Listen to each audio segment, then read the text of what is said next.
खैबर पख्तूनख्वा की असम्बली की जो तहलील की समरी है वो अब से कुछ देर के बाद खैबर पख्तूनख्वा के वज़ीर आला गवर्नर साहब को भिजवा देंगे।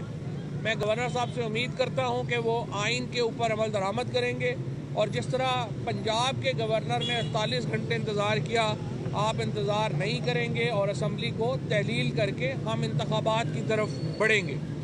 ये दोनों वो वादे थे जो इमरान खान ने 26 नवंबर को रावलपिंडी के जलसे में किए थे और अल्हम्दुलिल्लाह हमें अल्लाह ने ये तौफीक दी कि हम ये वादे जो हैं वो पूरे कर पाए।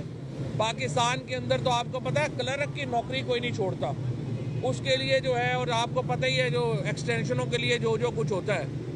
ये इमरान खान और तहरीक इंसाफ है कि जिसने दो हुकूमतों को ठोकर मारी और कहा कि हम अवाम के पास जाएंगे वोट लेने, और ये तहरीक इंसाफ का एतमाद जाहिर करता है अवाम के ऊपर। ये तहरीक इंसाफ के उस कॉन्फिडेंस की अलामत है जो हम पाकिस्तान के अवाम के ऊपर रखते हैं, और जो सपोर्ट पाकिस्तान के अवाम में इस वक्त तहरीक इंसाफ की है, ये उसका एक इजहार है।